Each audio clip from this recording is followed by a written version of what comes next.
Hi, my name is Nicole Byrom and I'm the Health Promotions Manager for the Canadian Celiac Association. Welcome to my shared kitchen.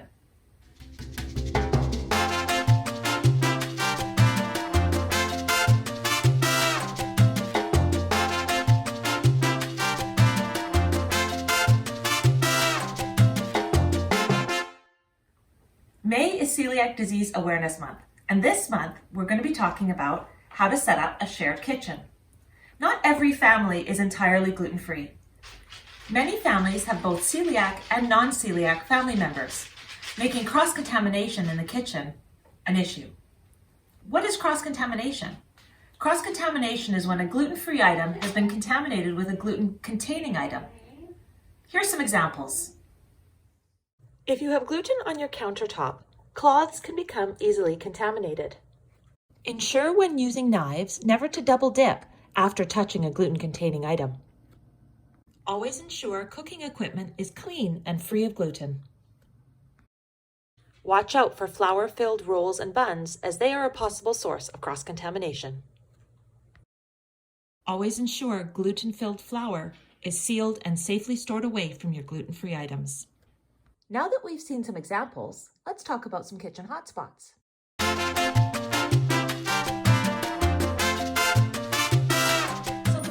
Hotspot that we're going to talk about is your kitchen sink. In our kitchen sink, we have typical items like a dishcloth, tea towels, and a kitchen sponge. All of these items are what we call kitchen hotspots for gluten. If you are scrubbing, say my daughter likes to eat pierogies.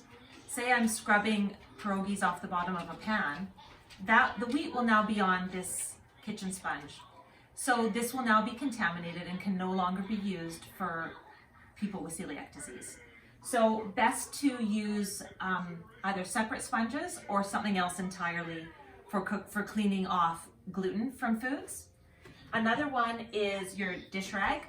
If you have crumbs on the counter that are gluten crumbs and you wipe those crumbs up, those crumbs are now on your kitchen cloth and this now is contaminated and can no longer be used for those family members with celiac disease.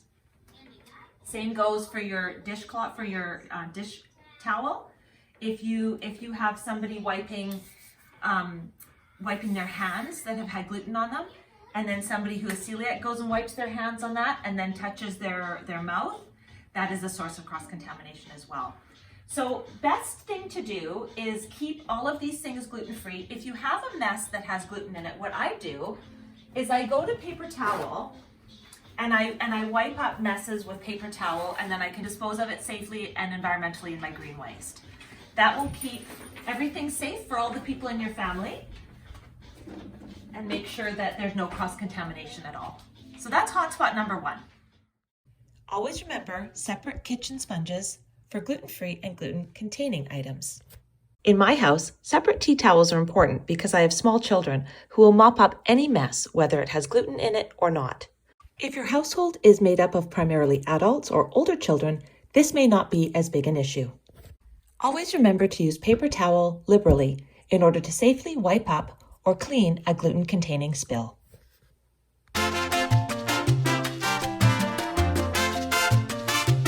Hotspot number 2 is cooking equipment. So here I have a few pieces of cooking equipment that we can discuss today. You'll notice I have a wooden spoon, a wooden cutting board, and a strainer. Now in our house, we only use gluten-free noodles, so we only have one strainer. If you do cook separate gluten-free noodles and gluten-containing noodles, then you do need to have 2 strainers. Strainers have a lot of small holes, as you can see, and gluten can get stuck in those holes and be a source of cross-contamination for your family. Same goes for wooden spoons and wooden cutting boards. Wooden spoons over time can get small cracks in them. This one isn't too bad, but if you get larger cracks, gluten can get stuck in those cracks and also be a source of cross-contamination. Same goes for cutting boards.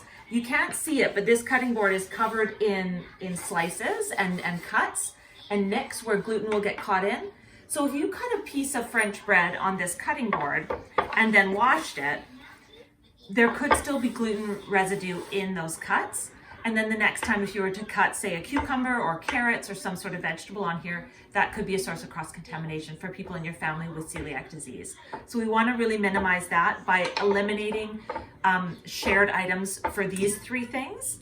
We really want to eliminate shared cutting boards, shared wooden spoons, and shared strainers. Always remember to use separate strainers, wooden cutting boards, and wooden spoons. In addition, separate bread maker, flour sifter, food processor, and waffle irons are needed for your gluten-free and gluten-containing items.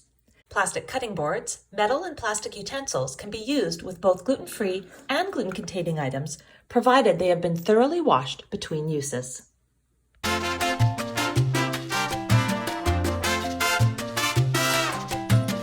Another source of cross-contamination in your kitchen could come from your toasters.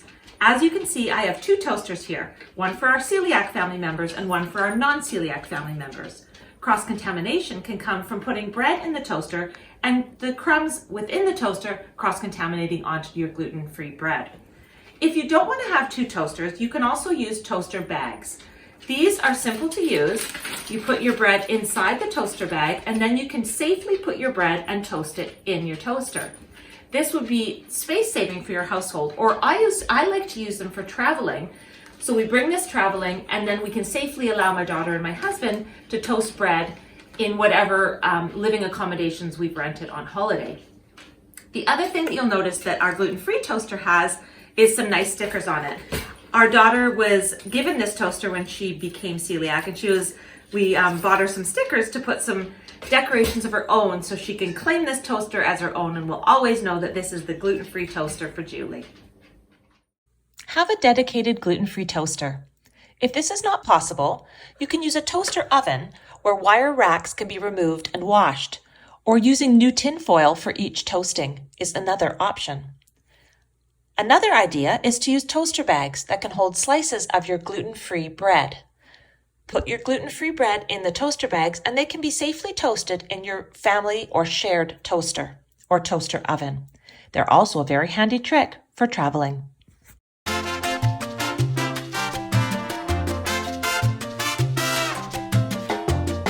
The fourth kitchen hotspot is in your own cupboards. Here's my pantry cupboard. The way to set up your pantry cupboard is to have all the gluten-free items on the top and the gluten-containing items on the bottom.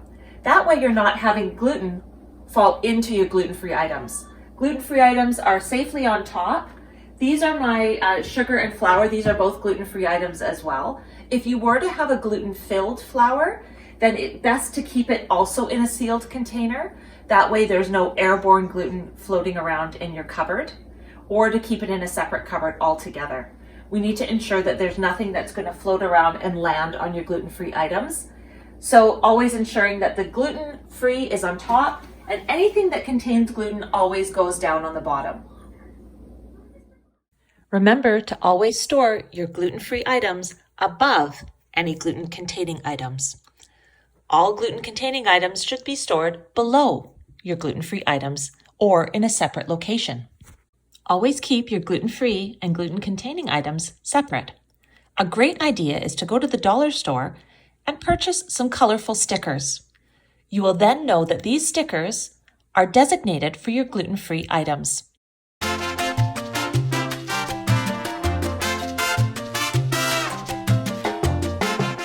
Another source of cross-contamination in your kitchen can be through your condiments. Here I've got a few samples from our kitchen. This is our gluten-free butter dish. As you can see, it is clearly labeled with a gluten-free sticker. On the other side, and as another example, you can use a common label maker to label items in your kitchen gluten-free. That way they don't ever get confused with an item that may contain gluten or have gluten cross-contamination.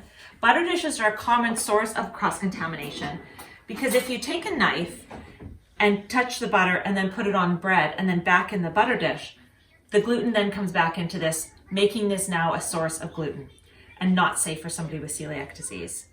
Same goes for an item like jam or any item that you have to put a knife into. Peanut butter is another example that's common in households. If you put your knife in that and then touch gluten bread and then back in, that jar is now contaminated and not safe for somebody with celiac disease. So everything in our house that is deemed safe for celiac is labeled. Or another rule can just be that no contamination can happen in any food item in your fridge. And more often than not, that is the rule in our house. We go through a lot of knives, having clean knives to go into everything. Another easy way to do it is to have squeeze bottles. When you use squeeze bottles, you don't even have to touch the food item. So therefore the top always remains clean. If it does touch the food item, then wash it thoroughly before using it again. Another example of a squeeze bottle.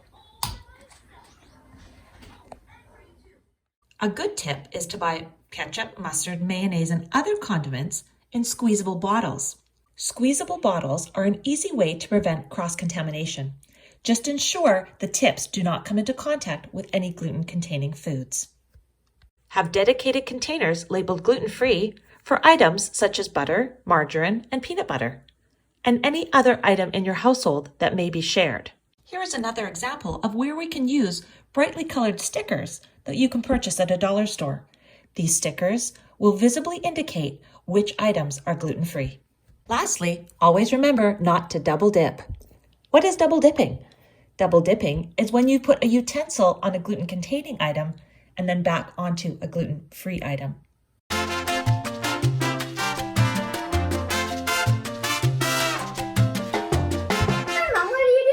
Sweetie, I'm just hosting a webinar on using a shared kitchen. Did you tell them about the cooking methods? Which one? Gluten-contaminated water. Ah, that's a very important one. When you're cooking your pasta, always make sure that you have your own water. If you boil regular pasta in water and then boil your own pasta, that's a source of cross-contamination as well. Good point, Jules. Bye! Bye. Always remember to use separate cooking water for your gluten-free and gluten-containing items. Same goes for oil. Ensure separate oil for gluten-free and gluten-containing items. Oh, hey, Ann, what are you doing? I'm eating crackers. What do you think you should have done? Got on the plate. Yeah, so right now when you're eating the crackers, the gluten crumbs are falling onto the counter. And if Julie or Dad sat here, then that would be a source of cross-contamination. So better have a plate and make sure that afterwards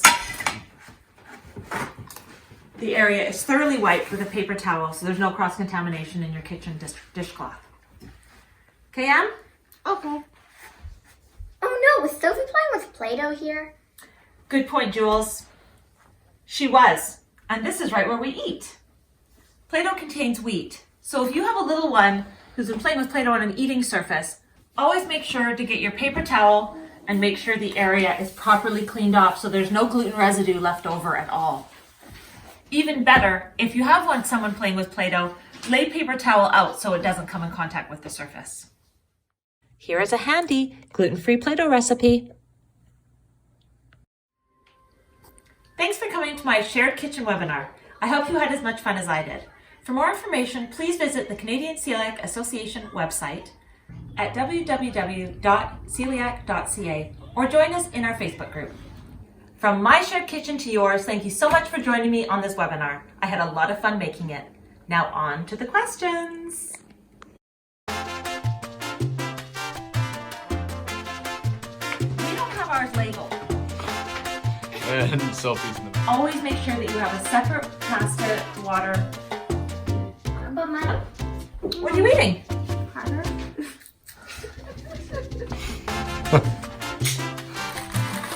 Oh, hey, Ann, what are you eating? Crackers?